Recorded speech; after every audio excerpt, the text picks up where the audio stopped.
literally in about 2 minutes now. So I know everyone's coming in. So Ramadan Kareem, guys. We are with the brilliant Mr. Darren Smith today. I'm really looking forward to talking to him. I know also that the ever brilliant and effervescent Alam has now started recording the session. So we will record the session, and Alam will then place that into the library so that you can listen back to what we're discussing with Darren today. So another couple of minutes. So you got a little bit more time if you want to just go to the bathroom or whatever, and then we'll get started. So just a quick reminder then, guys, on what we're talking about. In the chat, I've already placed the QR code, I've placed the link, and I've placed a holding slide just to direct you to our learning resources. Everything you need from a learning perspective or a performance perspective or a talent perspective with the Etihad Aviation Group is available here. This is just a slide grab. You've obviously got the 8 knowledge areas and all the information. I would strongly recommend, if you have a chance, to kind of go into the site. It's on your personnel profile. It's on your P file. So it's literally in SAP SuccessFactors. It's to the right-hand side. You'll see it when you go in there anyway. But if you don't want to do that, you can go directly into the learning resource using the QR code here. You can type in any word: impact, happy, fun, presentation, coach. And all of the books and resources will immediately, miraculously appear on your device so that you can peruse them and use them for development. Also, all the stuff we do around micro-learning and ILT, etc., etc. Just a quick shout out again, Meet the Master 14. It's next week, Tuesday, 26th of April. So, of course, we have the brilliant Latha Nalians coming in. She's a director of commercial. We're going to be talking about her career. That's quite a nice, interesting slot. I've had some very fun people on that, but Latha is a very lovely lady, so we'll be talking to her. If you're not familiar with the format here and you want to join the MEOS group, I'm pretty sure that most of you guys are, but left-hand side, we've got about 9,000 people get the morning Andrew Stott's message. So if you want to join that group, that's there. I've also put the Learning Library link as well on that slide for you as well. And just a reminder, next week is our 100th World Class Wednesday, and we have Tony Douglas. And finally, just a final reminder on that career advisory stuff as we kind of start the session. So today, unfortunately, the effervescent Mr. Palmer, Andy, was unable to join us, so we have an incredible substitute. It's like bringing off Ronaldo off the bench. So we've got Ronaldo in the room, an absolute legend in his own lunch break. I'm going to stop sharing my screen, and then I'm going to have a bit of a chat with this amazing man. So let me just stop sharing my screen. And then we'll start with, there we go, Darren. We're rock and roll, man. Darren, how are you this morning? Hey, I'm good. Ramadan Kareem, is that correct? Did I say that right? It is. I'm impressed with your local knowledge, my friend. So guys, just remember, we love your questions in the chat as well. So yeah, so I've got some comments here around Desmond. Yeah, Desmond Tutu was amazing. That was a really good, that was a great video, Desmond. Thank you for sharing that with us this week. So, so Darren, where are we going to go today? Andrew, we're talking about presenting with impact, and I'm going to start with 3 questions for you. Are you ready? Oh, okay, go on in. Hit me with your 3 questions. All right, number 1. According to research, how many people fall asleep or have fallen asleep in a presentation? Is that my presentation, or is it everyone's presentation? I'm going to go. I'm going to go more general.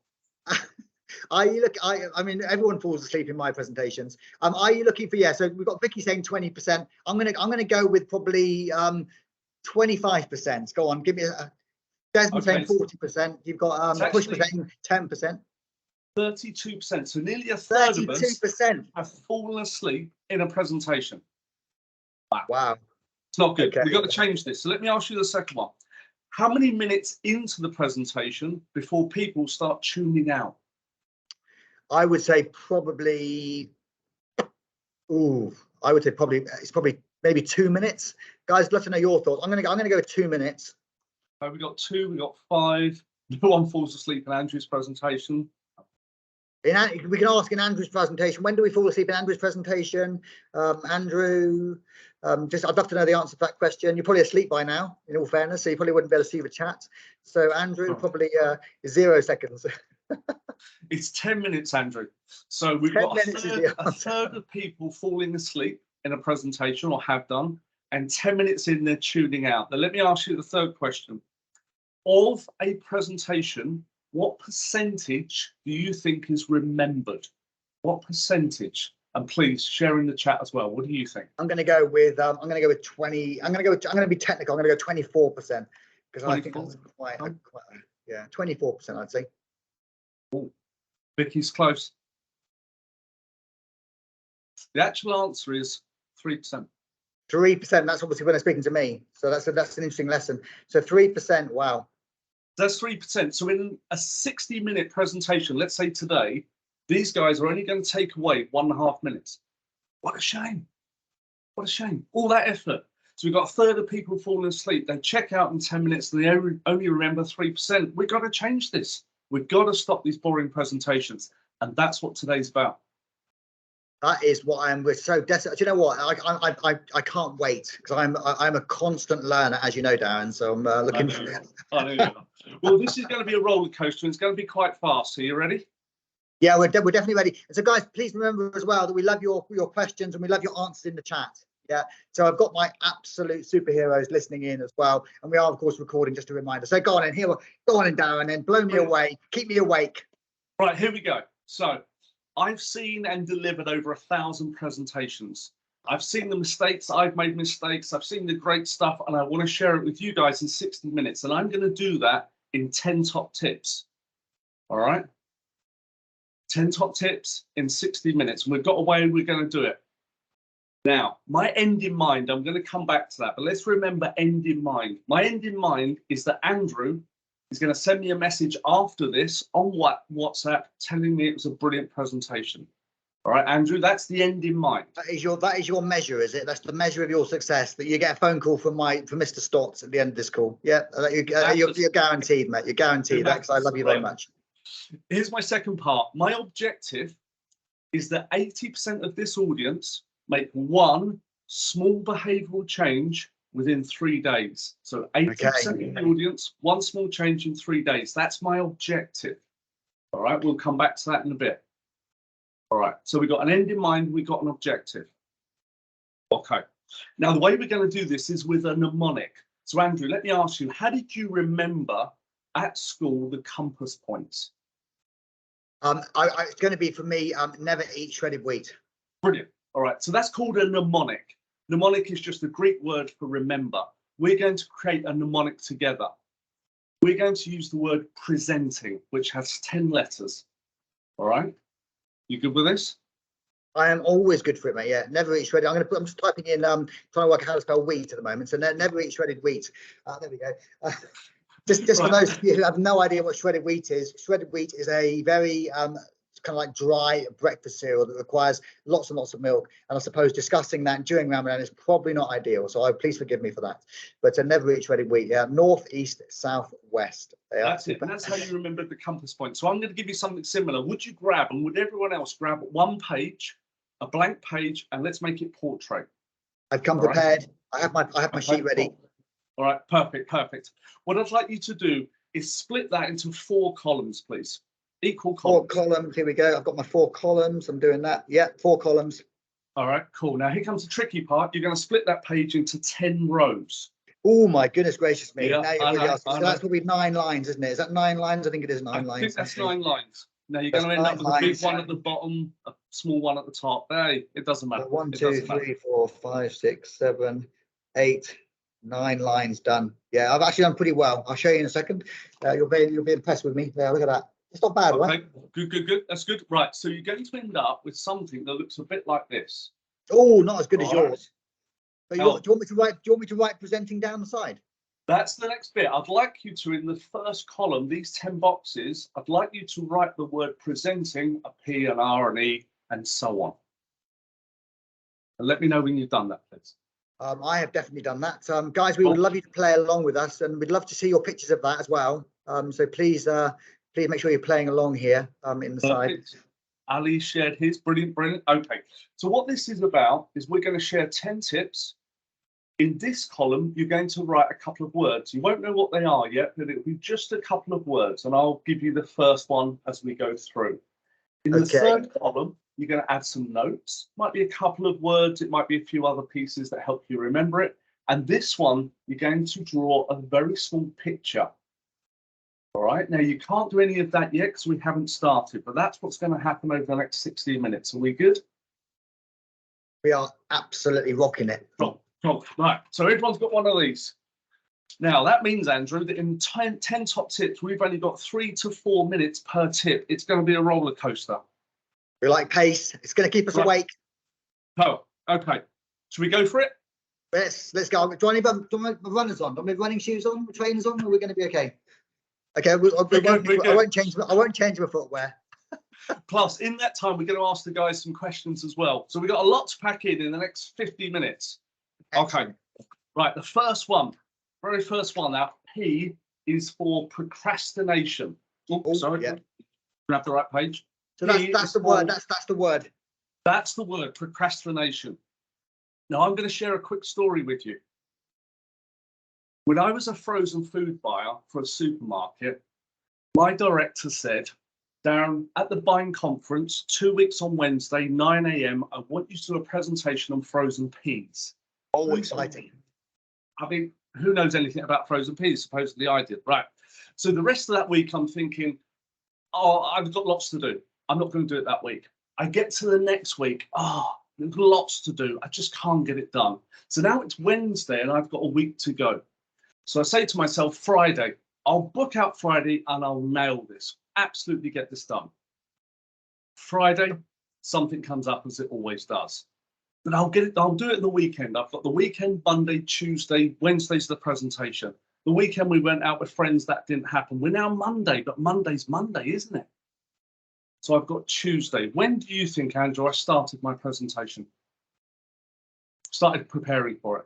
I would say probably about, if you're me, probably about 15 minutes before the Tuesday of the frozen pea station.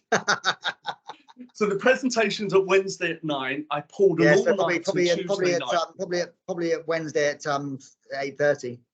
That'd be me. Remember, I'm presenting to about 1,000 people, so it's 6 o'clock. Yeah, probably the same thing. Oh, yeah, I'm impressed, mate. I'm impressed. I would definitely be still at 8:30 on Wednesday morning. Right, now I've got a belief as to why we all do this. Would you like to know? I'd love to know. I call it the tinkering effect. The what effect? Go again. Tinkering effect. The tinkering effect. We like a bit of tinkering. Yeah, go on, hit me with tinkering. Right. What does tinkering? What does tinkering mean? Because that's quite an interesting word. So tinkering. If I'd started my presentation as I could have 2 Wednesdays before, I would have played with the presentation. I would have looked at the fonts, got better images, done a bigger presentation, even got dancing people, maybe in the aisles. I just would have not stopped playing with the presentation. And because we know this as humans, what we do is we absolutely wait for the deadline, because if we do it a few hours before, we can't play with the presentation anymore. And that is the tinkering effect. And that's why we push it right up to the deadline. Now, here's the bit I want you to take away. P for procrastination. The 2 words I'd like you to write down at the top are good enough. Start your presentation early, your preparation, and do it until it's good enough and then stop.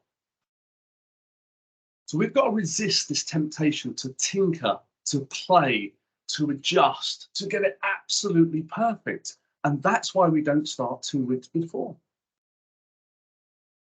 Yeah, I'm a huge fan. We were talking last week with a brilliant chap, and we were from Holland actually, and he was a very interesting guy. And we were talking about agile methodology. We were talking about MVP and the importance of minimal viable products. So it's quite a nice link. So as soon as you said that, I went, yeah, I like a bit of MVP, mate. I like that. Now the other thing is, people say I work better under I work better when I'm under pressure. No, they don't. They don't. It just stresses you. No one wants to pull an all-nighter the night before a presentation.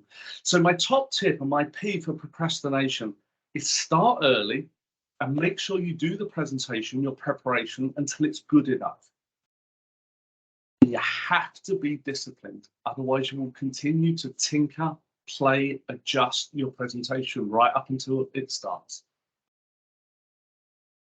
So at the top here, Andrew, we're going to put procrastination, maybe a couple of notes. But what picture are you going to draw for procrastination? I'm going to probably go with with dawn. I'm going to probably go with a little sunset with a couple of little birds coming up. Yeah, I like my early start, so I'm going to go with a yellow sun, basically just coming over the horizon. So dawn. Yeah, that's my picture. I'd love to know what, guys. I'd love to know what your pictures are. I've gone with dawn. I can't really share it. Well, I probably can. Can you see my? I'm not sure you can see my picture of dawn. Oh, there. Just about. Yeah. Cool. All right. So the P is for procrastination. We need to be good enough, and we need to be disciplined, and we need to start early. All right. We good with this? We are awesome with this. All right. Okay. Now, before we move on to our R, I've got a question for everyone, and it's two parts. So it's 1A and 1B. 1A, how would you rate your colleagues at presenting out of 10? 10 being fabulous, 0 being not so good. That's a trick question for me. I think I've got Alam listening to me, who is my absolute superhero. So we're probably going to go with Alam is a solid kind of 8. Really, really, really good. I'm going to put myself at probably number 1. My other people in my team, Shema, a solid 10. Some people are still learning. Andrea, definitely a solid 10. So it's a bit of a mix. I work in a function where we do it for a living. It's a bit unfair. Okay. So 1A is how would you rate your colleagues at presenting? And 1B is how would you rate yourself at presenting? So you sort of talk through that. I'd like to see what everyone else thinks. How do you rate your colleagues out of 10? How do you rate yourself out of 10 at presenting? I'm going 0 for me. So I'm on a constant journey. I'm still learning. Someone's put 20 for Andrew. That is not true. I'll send you the money later. You'll get Ali. I'll send you the cash. Just let me know what the address is, and I'll put the check in the post. Superb. Yeah. 8 out of 10, 10 out of 10. Okay. Andy, 10 out of 10. Okay. Lots of good feedback for each other, which is fabulous. Me, 5 out of 10. Clint saying, okay. Now, what's coming through is we need to improve the way we present. So my R is rewarding stories. Now, Andrew, if I said to you, a story being told in a presentation versus a table, a graph, a slide, how much more do you think a story is recalled than a graph, a table, or a slide? I'm going to go probably somewhere in the 60%. So I think if I hear a story, if the story has a sort of a beginning, a middle, and an end, and it's a little bit humorous, I think it's probably going to be about 60%. All right, let's do it times. How many more times is a story remembered than something else, do you think? I would say probably 10. I would go 10 times. 10 times 10 more. times. Okay, let's see what these guys think. How much more is a story recalled, remembered, than something else?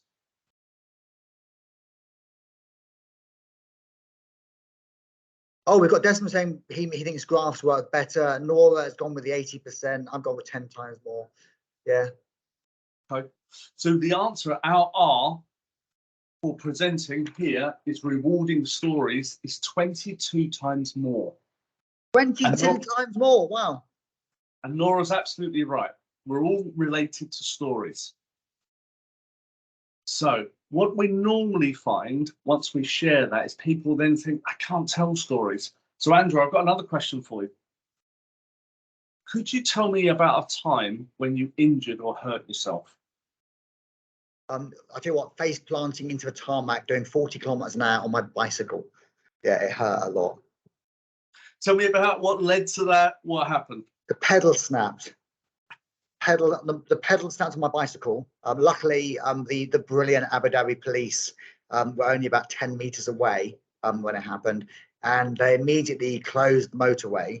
Yes, it was a motorway, and they basically closed the motorway and then came running over, called an ambulance, and I was kind of like delivered back to my house, which isn't very far away, which is amazing. I had to say that apart from them spraying what's the word, the iodine, apart from them spraying iodine on my back almost immediately without giving me any warning, but that, I think the shock of the iodine and I thought I was going to die at that point, but yeah, no, it was an amazing experience. And the point I want to share with everyone there is we think we can't tell stories, but if you ask someone to share an injury they immediately come to life like you just did with the story. And they're telling us details and they're excited about it and they're not thinking about it, they're just telling the story. So we might all not be a Charles Dickens, and the story doesn't need to be 20 minutes. It can just be a 1-minute story. And it could start with, you'll never guess what happened to me on the way to work. So my challenge here in the R for rewarding stories is to tell stories in your presentations, because they'll be remembered much, much more. People will forget a graph, they'll forget a table, they'll even forget a fact, but they'll remember a story. So I'm just drawing my little picture now. Am I getting ahead of myself with my picture? No, you're good. You're good. Are you drawing a book or something? I'm drawing a path. I'm drawing a path up to a gate. That's what I'm doing. Oh. Yeah, it's quite nice. I think that's quite a nice little metaphor for this, with a little house at the end of it. Yeah. Right. Just I think I think I may be an artist. I'd love to see what pictures you guys are drawing, if you wouldn't mind sharing. We love your pictures, yeah. Fabulous, fabulous, because we know none of us can draw. All right, love your pictures. Cool. Okay. Let's move on to our E. E is for end in mind. Have you heard of Stephen Covey? I have indeed. Okay, who is he? Stephen Covey is the guy who he wrote The 7 Habits of Highly Effective People, one of my favorite books of all time. And guys, as we're there, we have the full audio of that. We have the audio by chapter, we have summary books, and we have the full text available in the learning resource. Look at that. Fabulous, fabulous. All right, so Stephen Covey said, everything is created twice, once in the mind and then in reality. Muhammad Ali, when he was training, he saw Joe Frazier on the canvas. He could feel the audience. He could see them clapping. He could smell the sweat. And this is what Stephen Covey talked about with end in mind. And Muhammad Ali did this, what he called future history. He created it in his mind and then just made it happen. So my challenge here under end in mind is to create an end in mind for your presentation. What do you want to see, feel, and hear at the end of it? And Andrew, can you remember what my end in mind was for this presentation? Your end in mind was basically that 80% of the listeners would be able to make a small change almost immediately, and that I would phone you up after the session to tell you how amazing you were. Okay, so the end in mind, that part is you phoning me afterwards telling me I'm great. That's perfect. Now, I've done with you what Muhammad Ali did with Joe Frazier. What Muhammad Ali did in a radio interview is he told the interviewer that Joe Frazier would go down in round 5 with a left hook. He told the interviewer, Joe Frazier heard it on the radio, and then it went into his head, and then he went down in round 5. So I've shared my end in mind with you like Muhammad Ali did, because I hope we can both then work towards it. Just going to send a message out, because if anyone's listening, guys, if you want to know, if you want the audio for chapter 2, it's in the MEOS group for today. It was sent this morning, rather bizarrely, but also the audio for chapter 1 was sent last week on the same day. So just scroll back through your messages and you'll see it there. But of course, as I mentioned, if you go to the library, type in 7 habits in the search bar, hey presto, all of your learning options for the 7 habits will arrive. Like my magic. So E is end in mind. What have you drawn as a picture there, Andrew? Me, I've drawn a Back to the Future car. Oh, a DeLorean. DeLorean. Yeah, Love that's what I've done. It's not a great picture, to be honest, but it's okay. Yeah. So my challenge to the audience for presenting with impact on E is to have an end in mind. What do you want to see at the end of it? Do you want to see them all clapping? Do you want to see them cheering? Do you want a pat on the back from your boss? What is the end in mind that you're after? That's where I want you to begin. Begin with the end in mind. Okay, we're good with E. I'm just going to putting my end of mind into the chat. Lots of hearts, please. There we go. Okay, let's go. Let's give us an S. Right, let's go. S. Now S stands for Sir Aristotle.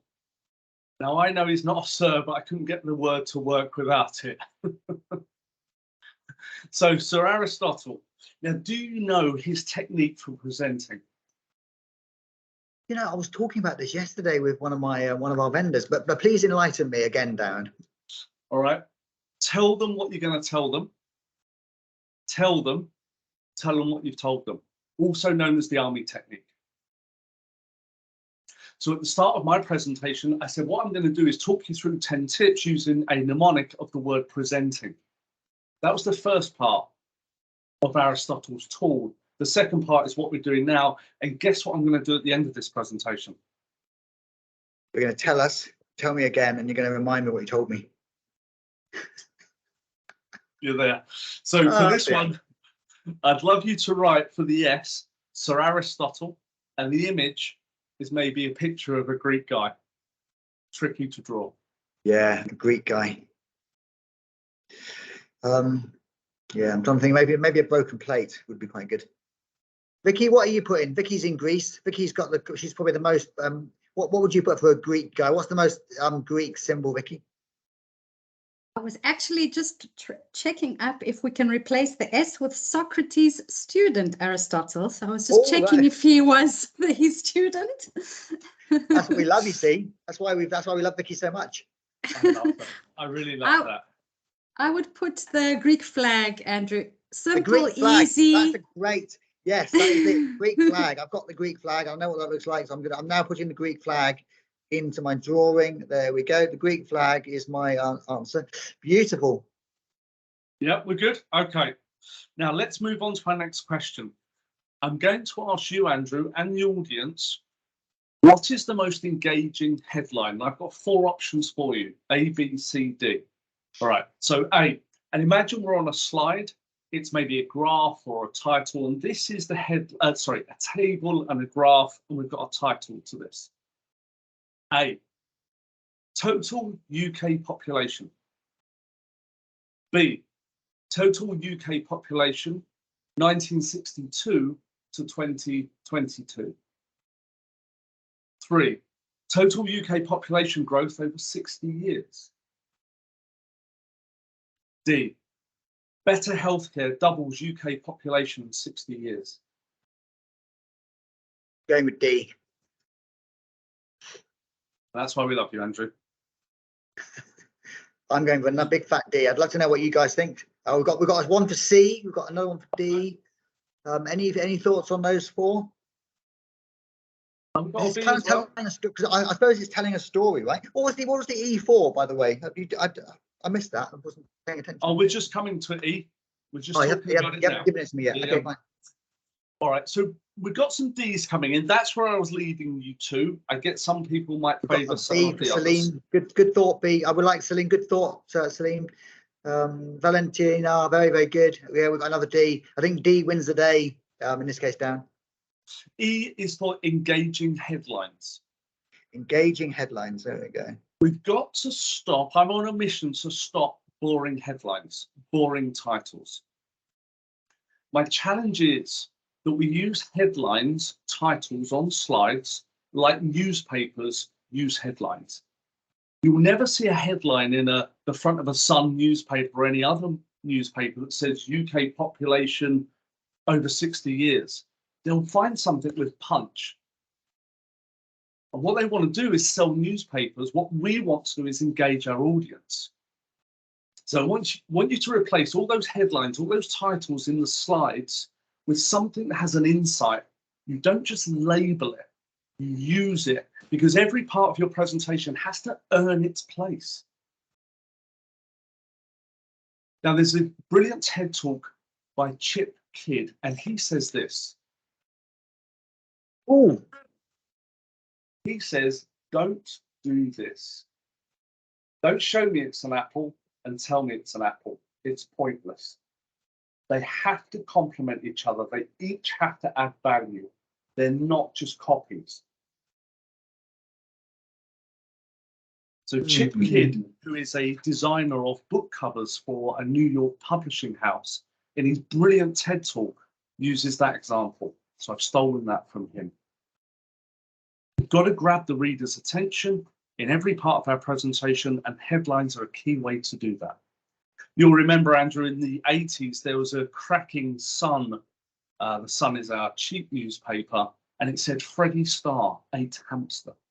Yeah, before my time. I wasn't born until 1995. But yeah, I do remember the headline. You had a tough paper round, didn't you? I had an incredibly tough paper round. Yeah, it was delivering the Sun actually. So headlines, engaging headlines is our E. What are you going to draw at the end? For engaging headlines, what's your picture? I'm going with a hamster in a wheel. Yeah, okay, that's good. That's good. Okay, Dear. we're about halfway through ish. So I'm going to ask you, Andrew, if you wouldn't mind giving us a recap of where we got to so far. I will. So far we've done. So we've obviously we started right at the beginning with a clearly defined objective, and that was for me to send you or call you a message. I'd call you immediately after the session. And the other one was that 80% of our listeners today would basically make a small change in the next kind of like 24 hours when they were presenting. And then we've basically gone up to the we've done P, R, E, S, and E. So P was for procrastination, and it's about making sure that it's it's prep early and what I call MVP, so it's good enough. And then we talked about the R, which was relate the stories, so rewarding stories. So ask about, and injuries are a great way of describing that and getting people to explain that to you, which is really cool. And then we kind of covered it at the top of here, but end in mind was the E. So remember that everything is created twice. So create it in your mind, then create it in reality. Muhammad Ali. And we basically, I had the Back to the Future. Marty McFly was my picture. And then we had the S, and we were corrected. We had Aristotle, but then we've been Socrates was like jumped in there. So Socrates and Aristotle. Tell them again, and then obviously tell them what you told them. I probably haven't explained that as well as I could have done there.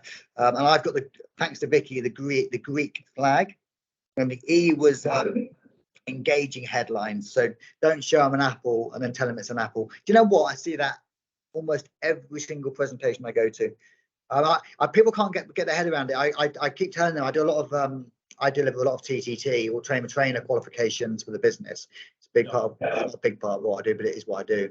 And one of the things that we say to people is, actually, I don't really need any text. Just show me an image, and then you should know your content. What I hate, much as I like looking at people's bottoms when they turn around, you would not believe how many people are presenting data to me and they turn around and they're reading the screen, and all I can see is their back, which is sometimes okay and sometimes not so okay. So try to, if you have, I think for me, if I have loads of content on the slide, it makes me want to read it. So I generally don't have any content on my slides at all.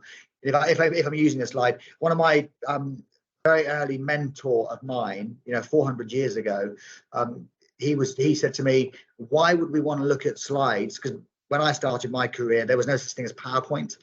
In fact, there wasn't even Microsoft. So there was no PowerPoint. So of course he always said to me, when PowerPoint came in, I was obviously like most people, Darren, went down the chart of we need to get PowerPoint and do some animation. That's funky.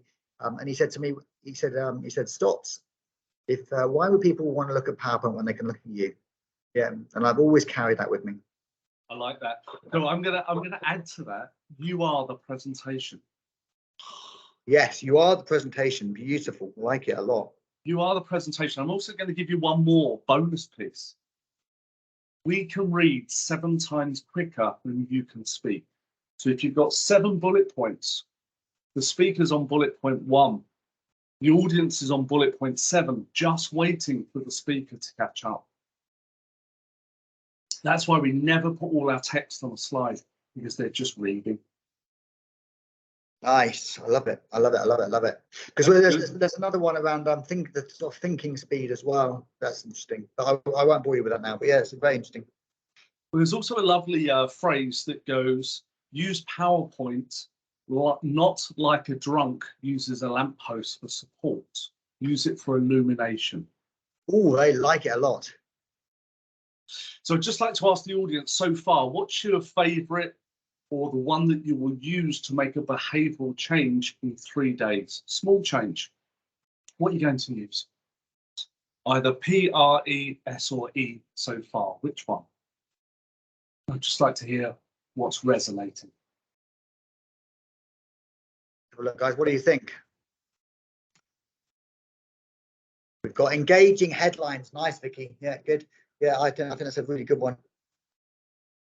I love. Yeah, I've got to go. I'm going to probably. Yeah, I would say I'm with you, Desmond. I would definitely say definitely end in mind. I think that idea that everything is created twice. I think that's really cool. Yeah. Any other thoughts, guys, on the chat? A lot of you listening, so it'd be nice to kind of see your stuff. Engaging headlines. Yeah. More creative PowerPoint presentations. Lovely. It's good. All right, we'll let those come in. Should we move on to N? Yes, sounds like a good idea. There we go. Just taking some pictures of our audience for you, Darren. Okay, so let's go to N. What is N for? Now, Andrew, you're a bit different. We know this in the nicest possible way. So you won't get nervous. Is that the best you can do? A little bit different, crikey. So you won't get nervous before presentations, but if you were most people, they get nervous? I'm terrified every single time I do a presentation. I'm utterly terrified. Yeah, definitely. Yeah, but I'm pretty good at handling it. Okay, and how do you? What do you self-talk? How do you get through it? What happens? I tell you, my biggest secret is I always start with please ask me questions. And the reason I do that is not so much. I mean, obviously it's an important message, and I always lead with that. But primarily, because often I find myself sitting in a boardroom, and I'm not even kidding here. So I'll be sitting in a boardroom, and there'll be like Tony Douglas, there's the chairman, there's Mohammed Al-Baluki, and there's all the chiefs sitting there.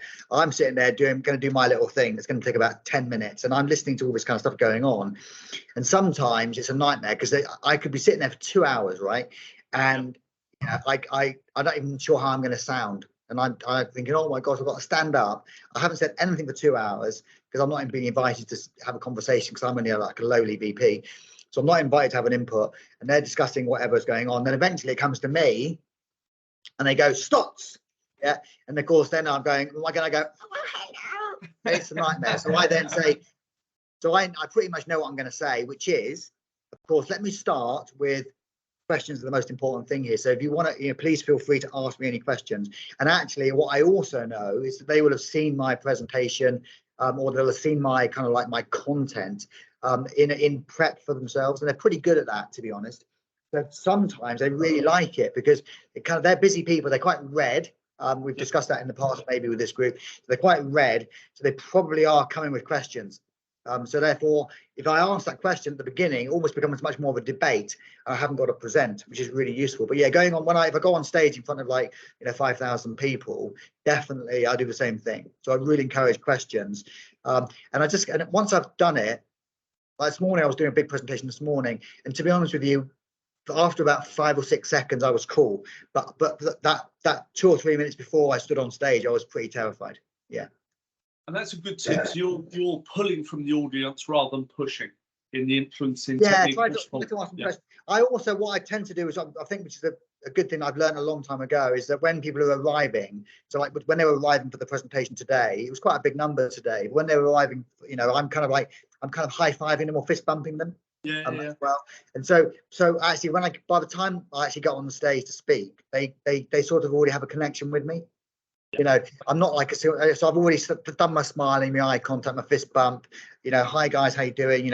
How's your weekend? Ramadan Kareem, that kind of stuff, which keeps it a bit fresh. And then obviously, I say, I'll come, sit down the front. I'm speaking, sit down the front, because people have this nasty habit of sitting at the back, right? It's like, come on, guys, sit at the front. So we have a bit of a giggle about it, and that's basically how I kind of do it. Yeah, I'm a bit weird, mate. That was it's the understatement. Unique. I think someone put that in there, and I think they were referring to you. Mark is a friend. Mark is a very lovely man. He knows I'm a bit weird as well. Mark's a beautiful man. So I love your top tip there. You're going to pull from the you're going to pull from the audience rather than push. I like that. I'm going to give you a couple of other things just thinking about that. One of our leaders at a big company I worked for, when the front row was always empty, he would say, future leaders sit in the front. And from that day, it was never empty. That's just the thought. I'm going to come back to N. And it's also, you know what, Dan, it's one of the reasons I wear funky socks, because I tell you what, the amount of times I go to, definitely even in this organisation, when I came here at the beginning, I sat at the front, I wear very loud socks, as most people know, and the amount of time the chairman or the CEO, not necessarily just this organisation, but definitely Tony does it quite regularly, because I'm sitting at the front, they can be mid-flow in a presentation and they'll stop and they'll go, "Stotts, what are you wearing?" Love it. And it's actually really, really good, because they do it in fun. But of course, a lot of the other executives are quite jealous then. They're kind of, "Oh, it's not face talking about stocks again." But I'm not just talking about Etihad. I'm talking about, you know, other organizations that I've worked for in the past. And of course, then you get known for having funky socks or a bit crazy shoes or wearing a pocket handkerchief or something. So it just helps you. But when they're talking about you in the boardroom or, you know, in other meetings, they go, "Oh, I know Stotts. Yeah, he's the guy who does this." And it's a bit of a, they go, "Oh yeah, he's all right, and we like him." Or they go, "He's a dick," but probably the latter. Gives you profile. All right, let me give you N is for nerves. Nerves. N is for nerves. Now, Andrew, what about if I could tell you a brain hack that would stop you being nervous?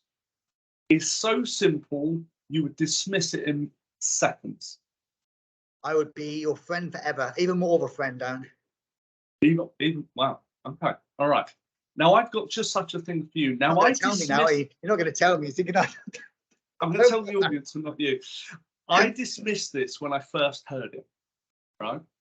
Now, when we are nervous, we're in a high state of energy. It's all going on, isn't it? "Oh, I've got a presentation." Now, what typically we're told to do and we think we ought to do is calm down. Never works. And the reason it doesn't work is because you're not going to take yourself from high energy, high state of to calm. It ain't going to happen. We've all tried, won't work. The hack is to tell yourself, "I am excited." I am excited. Because we stay in a high energy state. We just move from a negative one to a positive high energy state. Now, I didn't believe this when I read it. There's a YouTube video by a psychology student, a master's student called Molly Traynor. She found this hack. She researched it because she's a psychology student, proved it with research, and I have used it for the last 3 months, and I am telling you, it works. If you are nervous, tell yourself, "I am excited." Very nice. It's good. It's good. What guys? I'd love to know what your pictures are. We've got here, and how do I come start recording? Yeah, good question. That's a good question, actually, Andor. I like that. I get a lot of that myself. I mean, we hear that. I hear that in function in presentations a lot. So the big words are, you know, so. That's a connecting word, and it's a connecting word. Often we drag our words. We use okay. Sometimes in a 2 or 3 minute presentation, I hear okay 20 times. And the thing is, once I hear it once or twice, I then start making a note of it. So my focus then goes on to the person saying okay, which really freaks me out. So if you're doing this kind of things, just be kind of aware of that. Definitely be aware. The more you become conscious of it, Andorra, the easier it becomes for you. So you open your what's called your reticular filter. You know, when you start talking about buying a new car, suddenly you see that car everywhere on the road. You do.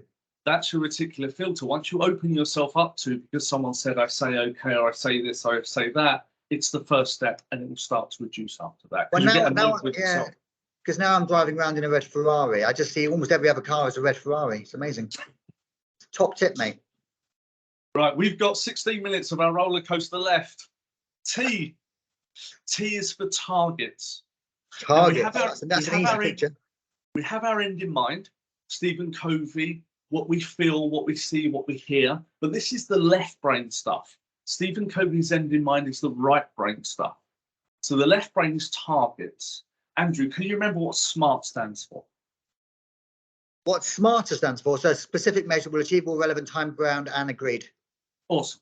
So as well as having our right brain end in mind, we also want our left brain SMART target. What is it we want to achieve out of our presentation? And Andrew, can you remember what my SMART target was for this presentation? Your SMART target was obviously at the end of the session, you get a phone call from me, and basically 80% of the this audience basically makes a small change in the next 24 hours around their presentation skills. Perfect. So the piece around calling is the end in mind. The piece around 80% change is the SMART targets. We have two of these things going on. Yeah. All right. Yeah. One is end in mind, one is targets. Okay. I'd like you to draw a picture for that one, please. That's an easy picture. I still want to know what the I still want to know what your pictures are for the excitement, guys. I've not seen any excitement pictures. What did we draw for excitement? Or I'm, you know, because it was nervous. Sorry, is the word. But and then I obviously you know, tell ourselves that we're excited. I drew a picture. I'd like to know what your pictures were for I'm excited. That'd be cool. That'll mix it up. What's I, Darren? Okay, I'm going to tell you. I is for individual. For individual. Individual. We all are, and you definitely are. I'm unique. You're unique. Now, Andrew, I'm special needs, Darren. Special help. I've got a question for you. If we all present in our style, and let's say there are 4 styles, but we present in our style, what percentage of the audience will we engage? 25%, I'm going. So naturally, we are only engaging 25% of the audience. So here's the challenge. There are 4 styles, and I'm going to run you through them as 4 Fs. F for Freddy. The first one, Andrew, if you've got a mate who's brilliant at pub quizzes. I have got, he's my friend similar, he's in a simulator. Yeah, he's actually all over it. So he's got like an encyclopedic memory. Yeah, he's very, very good.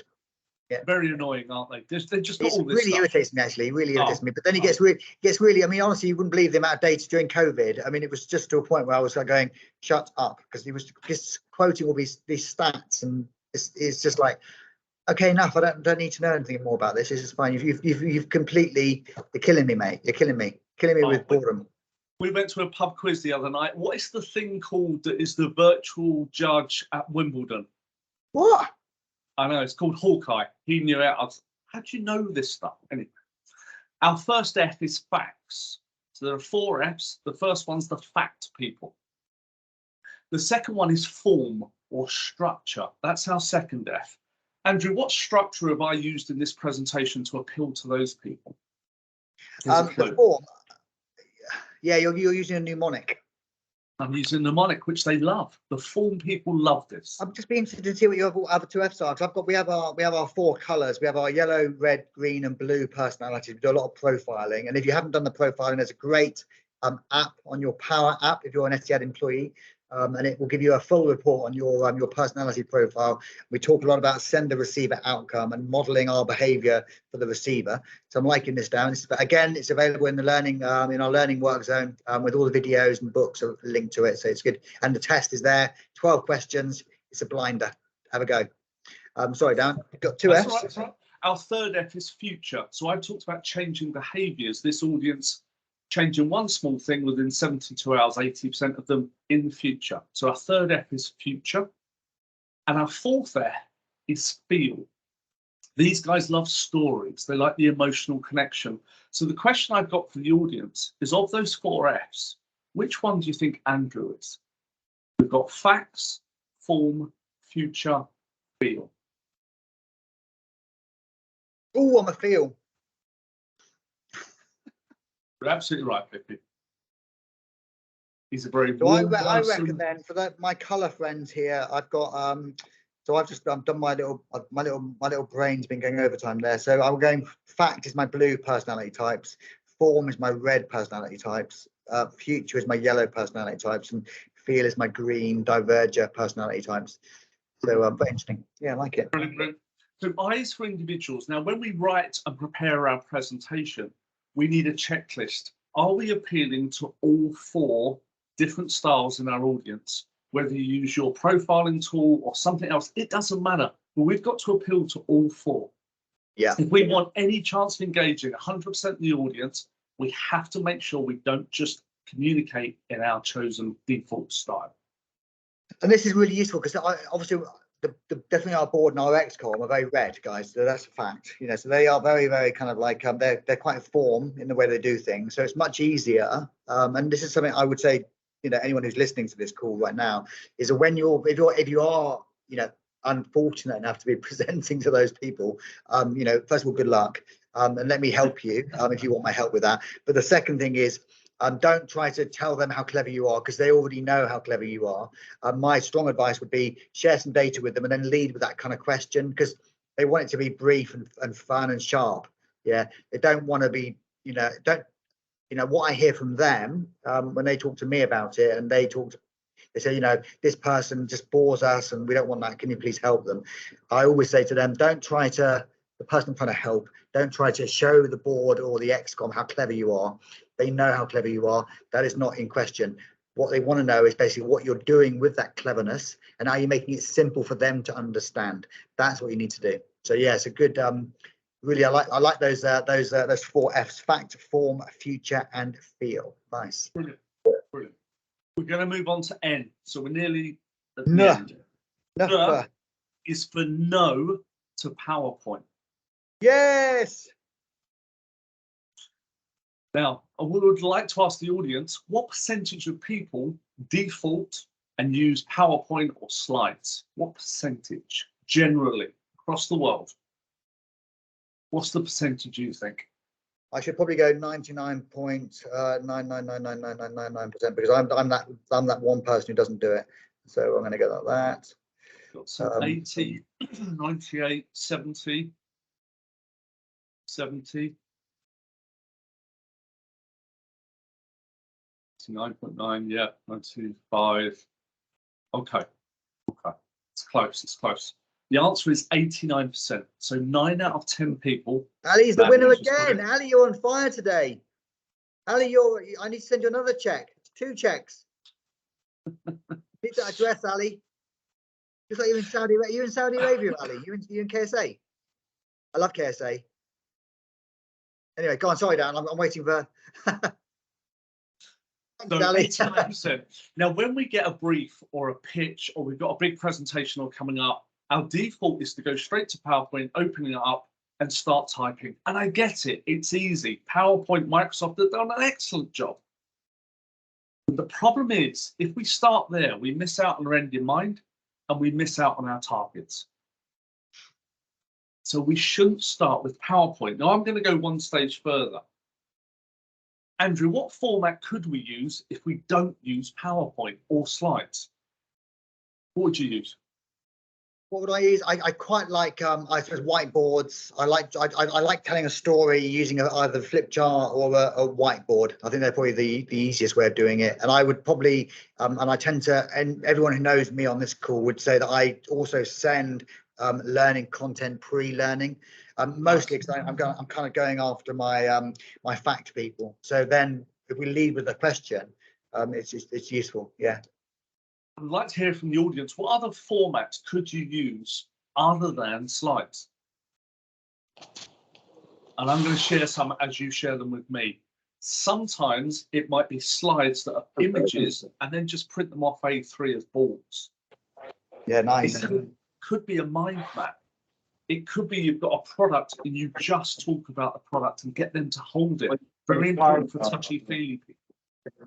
Hello. Okay, so bring this, bring everything. And do you have apple? No, mango?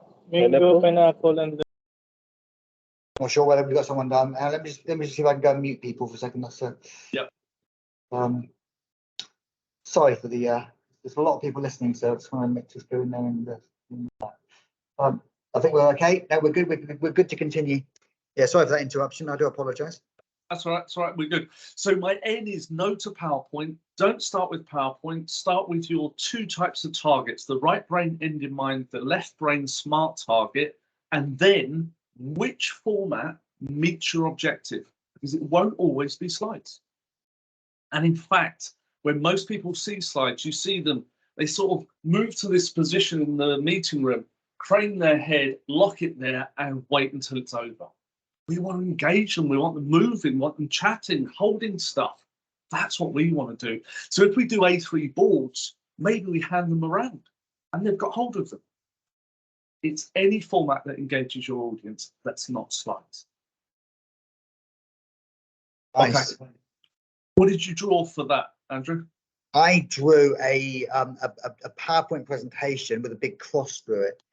Oh, nice, nice. Okay. You're impressed with that, Darren, I can tell. I like that. I like that. Simple and clear. Right, let's do G. G is for grabbing our audience. At the start, what I didn't do was thank you for having me. It's great to be here. Of course it is. What I did was start with 3 facts and I asked you questions to pull from you. So our G is grab their attention.